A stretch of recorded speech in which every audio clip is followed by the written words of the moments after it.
Hola chiquillos, ¿cómo están? Muy bienvenidos y muy buenos días, muy buenas tardes o muy buenas noches según sea la hora que ustedes están viendo esta videoclase. En esta oportunidad, el tema que nos convoca es acerca de las glándulas suprarrenales, siguiendo entonces la línea que llevamos hasta ahora que tiene que ver con lo endocrino.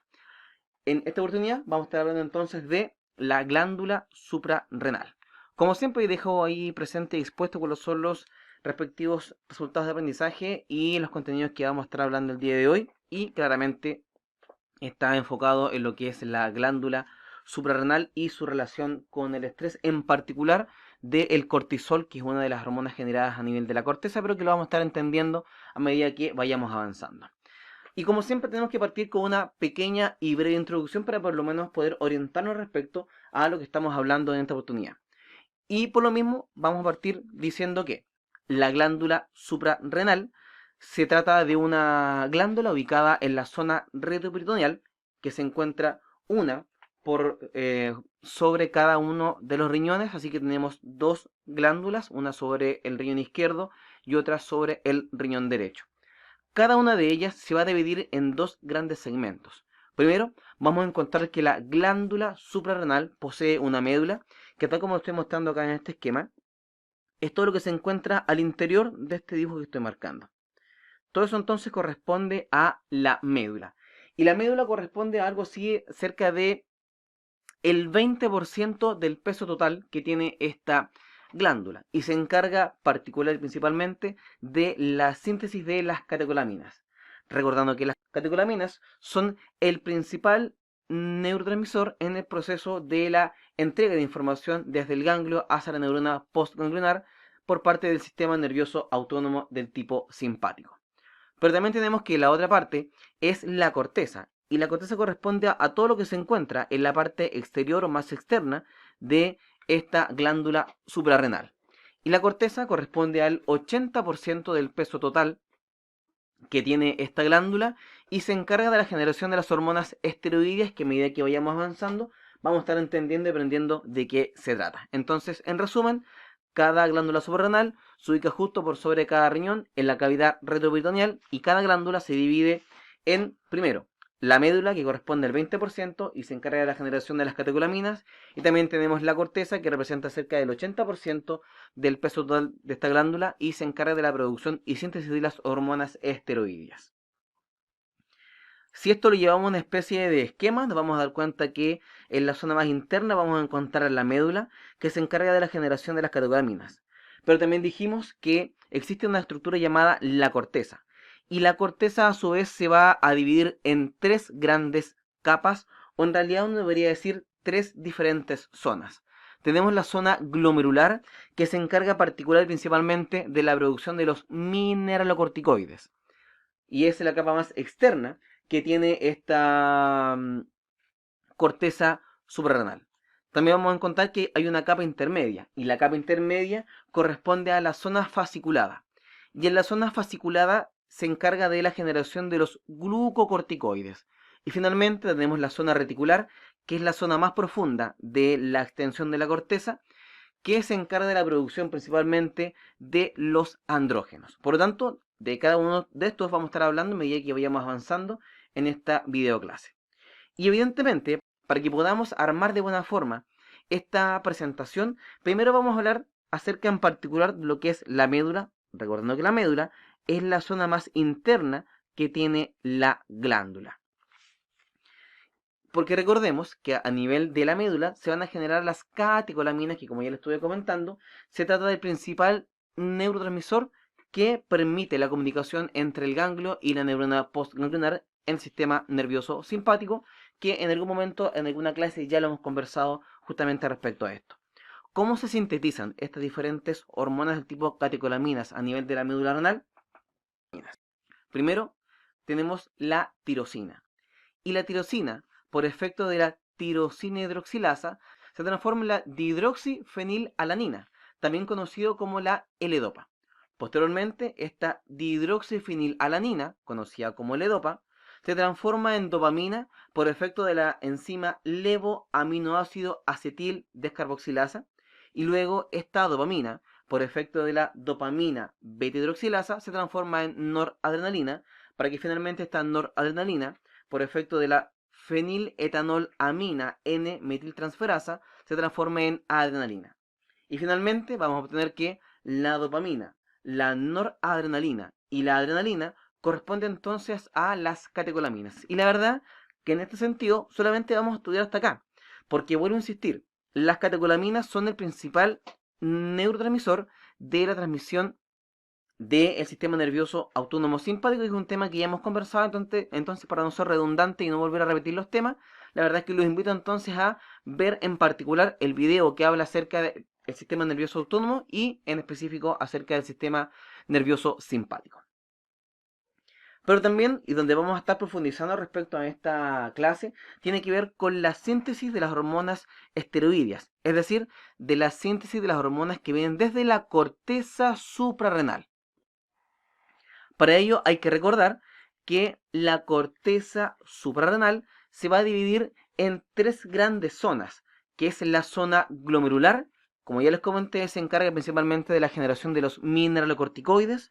También se va a observar la zona fasciculada, que se encarga de la generación y síntesis de los glucocorticoides. Y finalmente la zona reticular o la zona más profunda, donde se generan los andrógenos a nivel de la corteza suprarrenal. Porque también hay que recordar que andrógenos pueden ser sintetizados y se pueden observar a partir de la secreción gonadal. Solamente para lograr hacer una especie de esquema, recordemos que la zona glomerular es la zona más externa que la que estamos viendo acá y se encarga de la generación de los mineralocorticoides. Luego tenemos la zona intermedia de la corteza, que es la zona fascicular, que se encarga de la generación de los glucocorticoides. Y finalmente podemos observar la zona reticular o la zona más profunda que tiene esta corteza, que corresponde a la generación de los andrógenos. ¿Cuál es la estructura principal que tienen entonces estas hormonas del tipo esteroides? Es decir, ¿cuál es la estructura principal a nivel químico de las hormonas que salen a partir de la corteza suprarrenal? Lo vamos a ver ahora. La principal estructura es el colesterol, porque a partir del colesterol podemos sintetizar las diferentes hormonas del tipo esteroidea, es decir, desde el colesterol podemos generar las diferentes hormonas que se van a sintetizar a nivel de la corteza suprarrenal. Este colesterol, ¿de dónde viene? Viene de la transformación del ciclopentano perhidrofenantreno, que entonces da lugar al colesterol, y después el colesterol da lugar a la formación de diversas y distintas hormonas del tipo córtico suprarrenal. Es decir, vuelvo a insistir, cada vez que hablo del elemento córtico suprarrenal, se refiere a la corteza de la glándula suprarrenal. Entonces, a partir de este colesterol, es que vamos a observar que en la zona glomerular, es decir, en la zona más externa de la corteza suprarrenal, se van a generar los mineralocorticoides, donde su principal representante es la aldosterona. Y esta aldosterona se caracteriza porque a este núcleo básico de colesterol se le agrega un doble puente de oxígeno a nivel del carbono 18.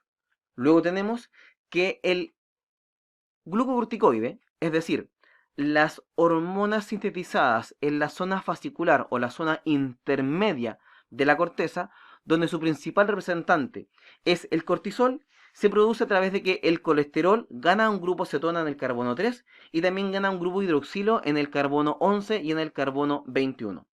Y finalmente vamos a observar que los andrógenos, que son aquellas hormonas que se sintetizan a nivel de la zona reticular o la zona más profunda de la corteza suprarrenal, se caracteriza porque el colesterol gana un doble puente de oxígeno en el carbono 17 y pierde el carbono 20 y 21, entonces dando lugar a la formación de la DEAS, que es la abreviación de la dehidroepiandrosterona, y también de la generación de la androstenediona, y más adelante vamos a ver la generación de la testosterona. Sin embargo, vuelvo a recalcar y vuelvo a mencionar que en este caso la síntesis de los andrógenos a nivel de la zona reticular es una proporción muy pequeña si lo comparamos con la síntesis de los andrógenos que se derivan desde las gónadas. cómo es que se produce el proceso de la biosíntesis o de la formación en específico de cada una de estas hormonas, la vamos a estar viendo ahora a continuación. Recordemos que el elemento principal es el colesterol, y el colesterol viene viajando a través de la circulación unido a una lipoproteína de baja densidad. Y va a ser este conjunto de el colesterol más la lipoproteína de baja densidad que van a llegar hasta un receptor de la glándula suprarrenal y en particular de la corteza. Una vez que se logra activar este receptor por efecto de que llega el colesterol unida a una lipoproteína de baja densidad, es que la célula que corresponde a la corteza suprarrenal va a devorar o se va a comer, o técnicamente deberíamos decir va a ser una endocitosis de este colesterol más la lipoproteína de baja densidad, haciendo entonces que en este momento el colesterol que venía viajando por la circulación, en este momento se encuentra al interior de la célula de la corteza suprarrenal. Una vez que este colesterol se encuentra al interior de la célula de la corteza suprarrenal, el colesterol se almacena en vacuolas. Y aquí hay que ser muy cuidadoso, porque ojo, las hormonas esteroideas, es decir, las hormonas que vienen y se generan a nivel de la corteza suprarrenal, se generan en el mismo momento en que hacen falta. A diferencia, por ejemplo, de las hormonas del tipo peptídico, donde vemos que se genera una especie de síntesis permanente de hormona peptídica que queda almacenada en vesículas y que se liberan cuando hace falta. En el caso de las hormonas del tipo esteroideo o las hormonas que vienen de la corteza suprarrenal, esta célula no posee vesículas y como no posee vesículas, no puede dejar hormonas ya preparadas y sintetizadas y almacenadas para poder liberarlas cuando haga falta. Pero lo que sí puede hacer esta célula de la corteza suprarrenal se encarga de poder almacenar la materia prima que permite la formación de estas nuevas hormonas, es decir, permite la acumulación de colesterol en vacuolas que van a salir de la vacuola para permitir la síntesis de diferentes hormonas una vez que llegue el estímulo a la corteza suprarrenal para la generación en específico de alguna. ¿De qué depende? Si este colesterol se transforma en un mineral corticoide, en un glucocorticoide o en un andrógeno, va a depender de las enzimas a las que se expone o no se expone y los diferentes procesos de transformación que este elemento que es el colesterol va a estar generando. Por lo mismo entonces vamos ahora a demostrar con el siguiente esquema de cómo es que a partir del colesterol nosotros vamos a lograr a obtener las diferentes hormonas disponibles en el sistema endocrino y particularmente desde la corteza suprarrenal. Como les comentaba recién, el elemento principal va a corresponder al colesterol. Y este colesterol pierde una cadena lateral. En el momento en que este colesterol pierde una cadena lateral, se transforma en pregnenolona.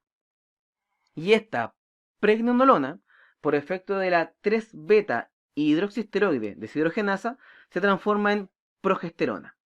Posteriormente, esta progesterona, por efecto de la 21-beta hidroxilasa, se transforma en la desoxicorticosterona. Y luego, esta desoxicorticosterona, por efecto de la 11-beta hidroxilasa, se transforma en corticosterona. Para que luego, esta corticosterona, por efecto de la 18-beta hidroxicorticosterona, se transforma en aldosterona. Recordando que la aldosterona es el principal mineralocorticoide que corresponde entonces a la síntesis en la zona glomerular, que es la zona más externa de la corteza suprarrenal. Entonces hasta ahora ya sabemos cómo se sintetiza esta primera hormona. Pero también recordemos que la corteza suprarrenal también tiene otras dos diferentes capas. Cuando este colesterol pierde una cadena lateral y se transforma en pregnenolona, esta pregnenolona podría estar expuesta a la presencia de la 17-alfa hidroxilasa y transformarse en 17-hidroxipregnolona. Esta 17-hidroxipregnolona se podría ver expuesta a la 3-beta hidroxiesteroide deshidrogenasa y transformarse en 17-hidroxiprogesterona. Posteriormente, esta 17-hidroxiprogesterona, por efecto de la 21-beta hidroxilasa, se transformaría en 11-desoxicortisol, para que posteriormente este 11-desoxicortisol, por efecto de la enzima llamada 11-beta-hidroxilasa, se transforma entonces en cortisol. Y recordemos que el cortisol es el principal glucocorticoides, es decir, se genera a nivel de la zona fascicular, que es la zona intermedia de la corteza suprarrenal. Pero hay que fijarse bien, si eventualmente no logramos obtener la 17-hidroxipregnolona por falta inicial de una 17-alfa-hidroxilasa, igualmente yo podría obtener el cortisol, porque en este caso podemos observar que la progesterona, que es el precursor de la aldosterona, también podría verse expuesta a la 17-alfa-hidroxilasa, transformarse en 17-hidroxiprogesterona y luego entonces avanzar su camino de síntesis hasta la formación del cortisol. Entonces aquí ya vemos nuevamente que tenemos la segunda hormona principal que pertenece a la corteza suprarrenal, que también entonces proviene desde el colesterol. Y luego vamos a observar que este colesterol también puede dar lugar a la formación de los andrógenos. ¿Por qué? Porque cuando el colesterol pierde una cadena lateral, se transforma en la pregnenolona. Luego, esta pregnenolona se ve expuesta a la enzima 17-alfa-hidroxilasa y se transforma en 17-hidroxipregnolona, para posteriormente esta 17-hidroxipregnolona transformarse en la DEA, recordando que la DEA es la dehidroepiandrosterona. Luego esta dehidroepiandrosterona, por efecto de la 3-beta hidroxisteroide deshidrogenasa, se transformaría en la androstenediona, para posteriormente esta androstenediona, por efecto de la 17-beta hidroxisteroide deshidrogenasa, se transformaría en testosterona. Y además también esta dehidroepiandrosterona pasaría a transformarse a la DEAS, que es la dehidroepiandrosterona sulfato. Y va a ser la testosterona más la dehidroepiandrosterona sulfato, lo que entonces forman los andrógenos, que son formados en la zona reticular, que es la zona más profunda de la corteza suprarrenal. Sin embargo, hay que volver a destacar para que quede muy claro que podemos observar una gran cantidad de generación de aldosterona a nivel de la corteza suprarrenal. Lo mismo ocurre con el cortisol. Sin embargo, la generación de los andrógenos a nivel de la corteza suprarrenal sigue siendo muy baja si la comparamos con la generación de los andrógenos a nivel de las gónadas. Entonces, una vez que ya hemos logrado conversar acerca de cómo se sintetiza y cómo se forman estas diferentes hormonas a nivel, siempre les insisto, de la corteza suprarrenal, es que vamos a comenzar a hablar en particular de cada una de estas diferentes hormonas sintetizadas a nivel de la corteza suprarrenal. Primero vamos a partir hablando de los mineralocorticoides, recordando que el principal representante de los mineralocorticoides es la aldosterona. La aldosterona tiene una participación esencial e importantísima en el control de la presión arterial, a razón de que la aldosterona es uno de los 3 ejes principales del sistema renina-angiotensina-aldosterona. ¿Cómo funciona este eje y cómo permitimos entonces que la aldosterona participe en el proceso del control de la presión arterial? Veamos lo siguiente. Observamos que a nivel del riñón se produce una disminución del aporte de sangre. Ojo, que esta disminución del aporte de sangre que recibe el riñón puede ser por dos motivos principales. Evidentemente hay muchos más, pero los más habituales son: 1. Disminución de la presión arterial, porque hay una menor volemia, hay una menor cantidad de sangre circulando por el cuerpo, y entre menos sangre circulando por el cuerpo, menos sangre llega al riñón. Pero también pudiera ser por un paciente que tiene una oclusión o tiene una disminución del calibre de la arteria renal. ¿Qué significa esto? Que un paciente que tiene las arterias contraídas haría que pase un menor flujo de sangre en dirección al riñón. Y el riñón lo podría interpretar erróneamente como una disminución de la volemia, en condición que está ocurriendo todo lo contrario. en condición que tendría un paciente que tiene una vasoconstricción muy importante que genera una disminución del aporte de sangre y el riñón entonces sensaría o interpretaría que habría una disminución de la presión arterial. ¿Esto en quién puede ocurrir? Claramente en un paciente que sufre de una hipertensión arterial. Raya para la suma. Cuando el riñón sensa la disminución de la presión arterial, se produce a partir del riñón una hormona llamada la renina. Entonces esto ya nos da pista de que el riñón también tiene una función endocrina porque se encarga de la generación de una hormona, en particular la renina. ¿Qué función tiene la renina? La renina tiene la gran función de transformar el angiotensinógeno, que viene desde el hígado, en angiotensina del tipo 1. Una vez que tenemos la angiotensina del tipo 1, una enzima que deriva desde el pulmón, llamada la enzima convertidora de angiotensina, transforma la angiotensina del tipo 1 en angiotensina del tipo 2. ¿Y qué función cumple esta angiotensina 2? Cumple dos principales funciones.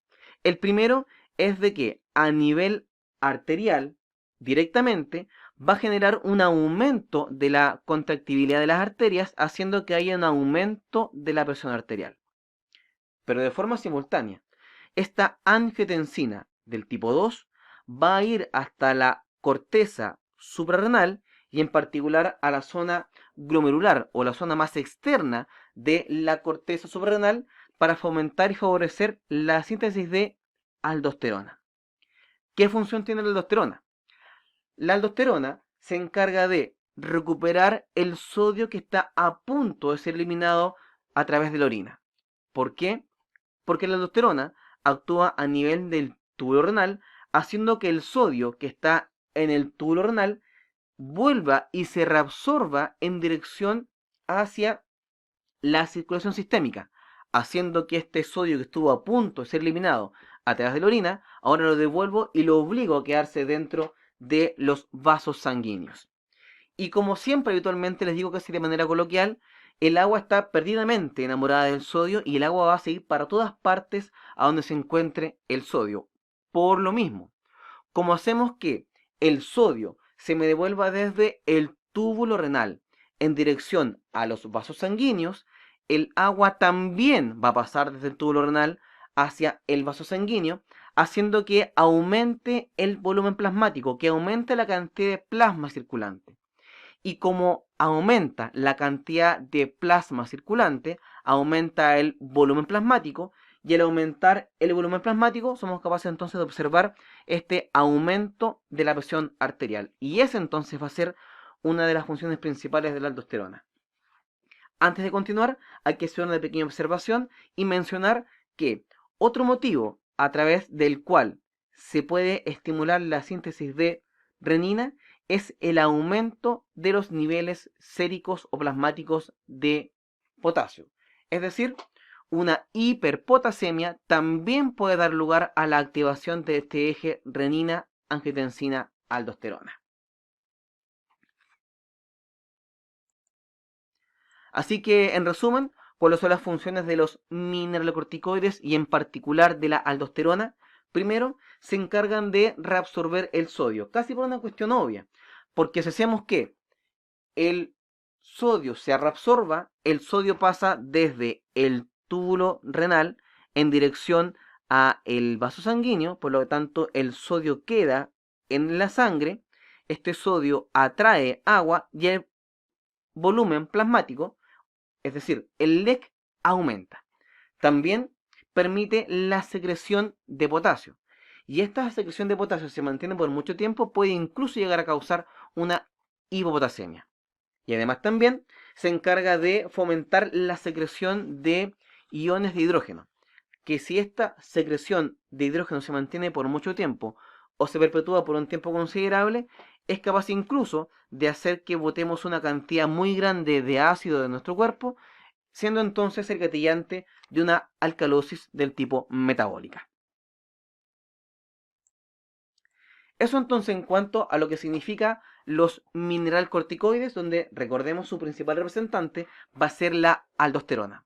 Pero también recordemos que en la corteza suprarrenal tenemos una segunda capa o una segunda zona, que es la zona intermedia, conocida como la zona fascicular o la zona fasciculada. Y a partir de esta zona fasciculada vamos a ver la síntesis y la producción de los glucocorticoides, donde el principal glucocorticoide que se genera a nivel de esta zona va a ser el cortisol. El cortisol es una hormona que se descarga aproximadamente algo así de cerca de 10 veces al día. Sin embargo, la cantidad de hormonas secretada va cambiando a lo largo del día y también va cambiando en relación al horario.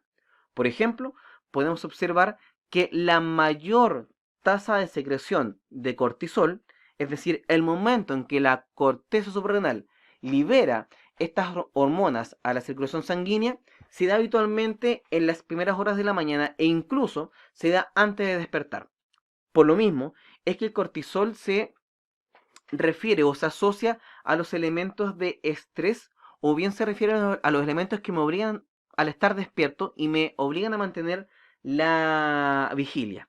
Por lo mismo es que cuando hablábamos del objetivo de la clase del día de hoy, hablábamos de la relación de los corticoides o las hormonas corticoidales y la respuesta al estrés va justamente asociado a esto, porque el cortisol ayuda a mantener la atención y ayuda a mantener la vigilia. Y así, como en la mañana podemos ver una gran cantidad de secreción o síntesis de parte de este cortisol, en horas de la tarde o en horas de la noche esta síntesis claramente es mucho menor porque durante la noche yo no quiero estar muy atento para poder entonces conciliar el sueño. ¿Cuál es el comportamiento de este cortisol? La verdad es que se comporta de manera muy similar a la ACTH y también se ve regulado por la síntesis de la CRH a partir de el hipotálamo y de la ACTH a partir de la hipófisis. ¿Cómo se produce este control? Recordemos que el hipotálamo genera la CRH y la CRH estimula a la hipófisis anterior para que ésta pueda generar ACTH. Esta ACTH viaja a través del cuerpo hasta llegar a la corteza suprarrenal y estimula a esta corteza suprarrenal, particularmente a la zona fascicular o la zona intermedia, para que ésta pueda generar cortisol. Sin embargo, cuando el cortisol ya se encuentra disponible a nivel de la sangre, este cortisol va hasta la hipófisis anterior y le dice, ¿sabéis qué? Ya estoy en cantidad suficiente, así que no hace falta que siga funcionando y no hace falta generar la ACTH. Y también de forma simultánea vamos a observar que este cortisol va hasta el hipotálamo y le indica que también debe frenar la producción de CRH para que ésta no llegue a la hipófisis anterior y este no genera ACTH y esta no estimula la corteza suprarrenal. Por lo tanto, todo esto que estamos viendo acá, hablamos entonces de un feedback del tipo negativo. ¿Cuáles son los factores que van a estar incidiendo en el proceso de síntesis del cortisol? Vamos a ver que los factores que estimulan son la disminución de la concentración de cortisol en sangre, la transición sueño a vigilia, estrés, hipoglicemia, alguna operación o traumatismo, trastornos psiquiátricos, la presencia de la ADH o la hormona antidiurética, los agonistas adrenérgicos alfa, los antagonistas adrenérgicos beta y la serotonina, mientras que los factores inhibidores para la secreción de cortisol es el incremento de la concentración sanguínea de cortisol, la presencia de opioides y la somatostatina. ¿Y cuáles son las funciones que cumple esta hormona llamada el cortisol? Cumple varias funciones, entre ellas podemos comentar que tiene una función del tipo gluconeogénesis.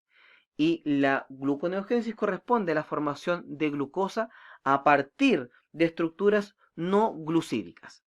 Para ello entonces se encarga de fomentar el almacenamiento del glucógeno, también se encarga de aumentar el metabolismo proteico en el músculo, se encarga de disminuir la síntesis de nuevas proteínas, se encarga de aumentar la lipólisis, se encarga de también permitir la presencia de glicerol extra para la gluconeogénesis. Todo esto entonces se traduce en que vemos un efecto diabetogénico, o en el fondo estamos viendo un efecto que tiene que ver con el aumento de la glucosa en sangre, haciendo que uno pudiera observar la presencia de una hiperglicemia.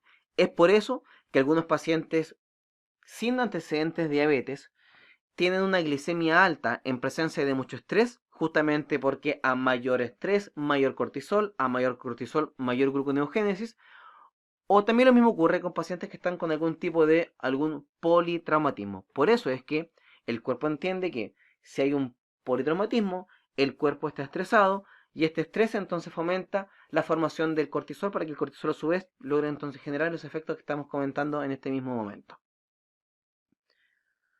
Otra función que tienen las hormonas del tipo esteroidea, en este caso particularmente de la zona fascicular, también observamos que el cortisol tiene una función del tipo antiinflamatoria. Y esta función del tipo antiinflamatoria tiene tres diferentes caminos de funcionamiento. El primero es que genera el aumento de la síntesis de la lipocortina. ¿Qué cosa es la lipocortina? La lipocortina es una sustancia que inhibe la fosfolipasa del tipo A2. Entonces aparece otra pregunta. ¿Qué cosa es la fosfolipasa A2? La fosfolipasa A2 es la enzima que libera el ácido araquidónico. Y aquí entonces aparece otra pregunta. ¿Qué cosa es el ácido araquidónico? El ácido araquidónico es el precursor de las prostaglandinas y de los leucotrienos. Y recordemos que la prostaglandina y el leucotrieno son mediadores de inflamación. Por lo tanto, si yo aumento la lipocortina, yo bloqueo la fosfolipasa A2, bloqueo la liberación del ácido araquidónico y libero la síntesis de la prostaglandina y del leucotrieno, entonces haciendo que se disminuyan los mediadores proinflamatorios. Además también se va a producir un efecto antiinflamatorio cuando vemos que se encarga de disminuir la interleuquina 2 y también se encarga de disminuir la presencia de los linfocitos T. Y finalmente, también se encarga de disminuir la liberación de histamina y de serotonina. ¿Qué nos pinta esta histamina y la serotonina en la historia? Muy sencillo. Recordemos que cuando tenemos un paciente que tiene algún tipo de lesión de algún tejido o algún tejido que queremos reparar, los glóbulos blancos que van viajando a través del vaso sanguíneo tienen que salir en dirección al tejido dañado y salirse desde el vaso sanguíneo. Aquella estructura que permite que estos glóbulos blancos salgan desde el vaso sanguíneo y lleguen hasta el tejido que se encuentra dañado o el tejido que se desea inflamar, el que abre la puerta es la histamina y la serotonina.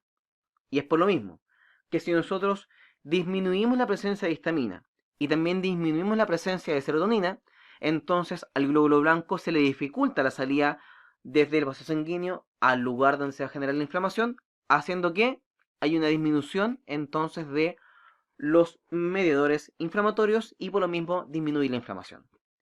Otra función muy importante que tiene el cortisol es que va a estar suprimiendo el sistema inmune.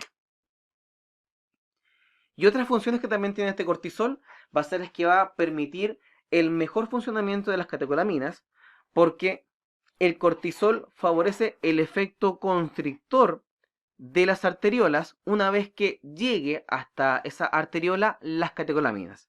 Recordando que las catecolaminas son el neurotransmisor principal del sistema nervioso autónomo simpático que se encarga de fomentar y favorecer la vasoconstricción.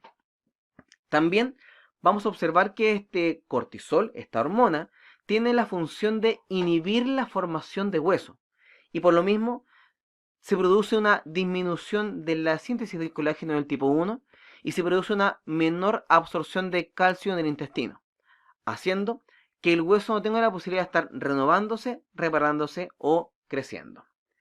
También vamos a ver que por efecto de este cortisol vamos a aumentar la tasa de filtración glomerular.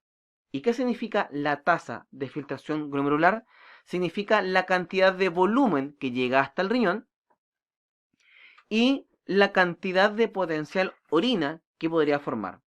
Por lo tanto, cuando aumenta el cortisol, aumenta la tasa de filtración glomerular y esto entonces genera una mayor producción de orina asociado a que tenemos un aumento de la dilatación de la arteria que llega hasta el riñón. Y también vamos a observar que a nivel del sistema nervioso central favorece la aparición de la vigilia. Y finalmente, con esto ya vamos terminando, ¿cuál es la función de los andrógenos? Recordando que los andrógenos son generados a nivel de la corteza suprarrenal en su capa más profunda, es decir, la zona reticular. Esta zona reticular va a generar entonces la dehidroepiandrosterona y la dehidroepiandrosterona sulfato, que van a funcionar entonces como estos elementos del tipo androgénico. En el caso de los hombres, la verdad es que tiene una incidencia que es de muy poca importancia, bien digo, porque si bien es cierto, esta DEA y DEAs son muy similares a la testosterona, la cantidad que hay es muy pequeñita y no genera mayores inconvenientes en los pacientes. En el caso de las mujeres, la dehidroepiandrosterona y la dehidroepiandrosterona sulfato son las encargadas de, en el cuerpo de la mujer, fomentar el crecimiento del vello axilar, del vello púbico y del vello genital, y también del aumento de la libido. Recordando que, en este caso hacemos la diferencia entre hombre y mujer como sexo definido como las características biológicas y fisiológicas entre un individuo hombre y un individuo mujer. Sin embargo, aunque esta tiene una importancia que es relativamente baja, cuando se producen ciertas patologías donde vemos el aumento de esta dehidroepiandrosterona o la dehidroepiandrosterona sulfato y se ve aumentada esta hormona, en el caso de los pacientes puede estar causando un síndrome adrenogenital. ¿Qué significa eso? Que en el caso de los niños genera una masculinización precoz, es decir, los niños chicos comienzan a tener un carácter sexual secundario de hombre a través del crecimiento de la masa muscular, el crecimiento del vello facial, el crecimiento del vello púbico, el crecimiento de la zona genital.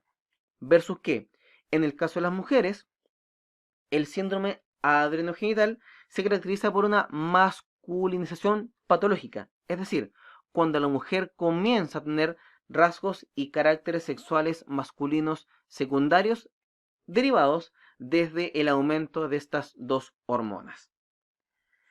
Eso entonces, chiquillos, en cuanto a lo que les puedo comentar en esta oportunidad, en referencia y en relación a lo que son la fisiología de la corteza suprarrenal. Eso, que estén muy bien. Chao, chao.